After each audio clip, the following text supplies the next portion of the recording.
देखो, आपको मालूम है कि महाभारत में सबसे स्ट्रॉन्ग वॉरियर कौन था? नहीं, शकुनी मामा नहीं। देखो, मैं बताता हूँ। महाभारत लड़ने के लिए उस समय के साउथ इंडिया और बड़ा था, है ना। हमारे पास इंडोनेशिया, मलेशिया, ये सारे एरिया थे। साउथ इंडिया से एक बंदा आया था, उसका नाम था बार्बरिक इतना स्ट्रॉन्ग योद्धा था। आप सोचो कि जब वो धनुष बाण लेके आया ना, तो उसके जो कड़ाव होता है ना, उसमें 3 ही बाण थे। कितने? और वो लड़ने आ गया और आके श्री कृष्ण को बोलता है कि मुझे युद्ध लड़ना है। बोले किसकी तरफ से लड़ेगा? बोले जो टीम हार रही है उससे लड़ूंगा, मुझे कौरव से मतलब नहीं, मुझे पांडव से नहीं है, ये युद्ध बहुत बड़ा हो रहा है तो मुझे उसका पार्ट बनना है। तो तू 3 ही बाण लेके आया है। बोले देख, एक बाण से तो मैं कौरव को मार सकता हूँ और एक बाण से मैं सारे पांडवों को मार सकता हूँ, तो मेरे पास बहुत सारे बाण हैं, 3 सफिशिएंट है ना, 2 गए तो भी मेरे पास बचेगा एक। तो कृष्ण बोले यार खतरनाक बंदा लग रहा है। बोले काम कर, तेरा टेस्ट लेते हैं। सामने बनियन ट्री था, उसको बोला कि तेरे एक तीर से सारे पत्ते गिरा के दिखा।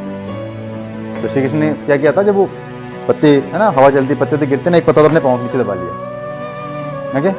और उस बंदे ने क्या किया, बार्बरिक ने धनुष चलाया अपना और एक ही बाण से सारे पत्ते निकाल दिए।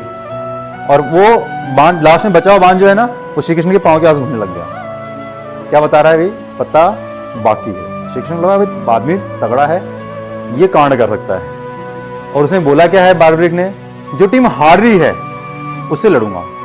मतलब अगर पांडव जीत रहे हैं तो ये पांडव पे बाण चलाएगा, कौरव जीत रहे हैं तो ये उन पे जाएगा। मतलब इसको लेके मतलब नहीं है, इसको अगर हमने लिया तो ये पलटी मारने वाला है, क्योंकि कोई ना कोई तो हारेगा।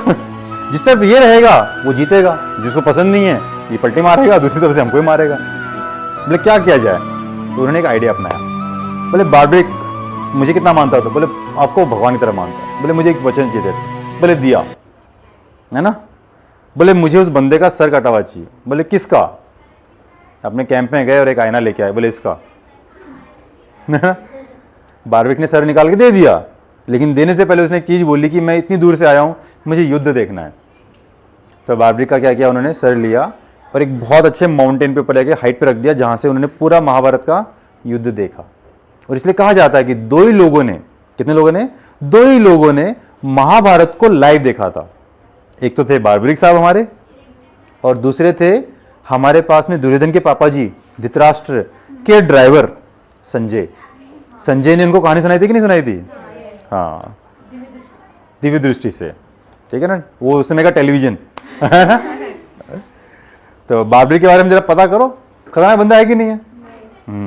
तुम्हारे लिए एक क्वेश्चन, जब महाभारत चल रही थी ना, तो उस समय पे जो जितने योद्धा उस समय पे यहाँ पे लड़ रहे थे, उनके खाने का इंतजाम एक बंदे ने किया था।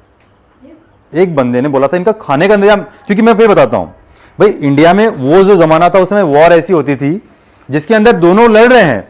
सुबह हो गई 9 बजे से काम पे निकल जाते हैं, आजकल शंख बजाया सब लोग लड़ने चले गए, शाम के 5 बजे लड़ना बंद, फिर दूसरे की हेल्प करते थे। भले ही ये होगा कौरव होगा या पांडव होगा, लेकिन अगर दोनों में हिम्मत है तो एक दूसरे इंसान की हेल्प करते थे। ऐसे नहीं देखते कि कौरव है और ये पांडव है, एक दूसरे की हेल्प करते थे, किसी भी कैंप का बंदा क्यों ना हो। तो क्वेश्चन ये था कि ये लोग खाना साथ में खाते थे, खाना एक ही जगह से आ रहा है उनका, समझ में आई? और खाने का इंतजाम एक बंदे ने किया था, मुझे कल उसका नाम बताइएगा।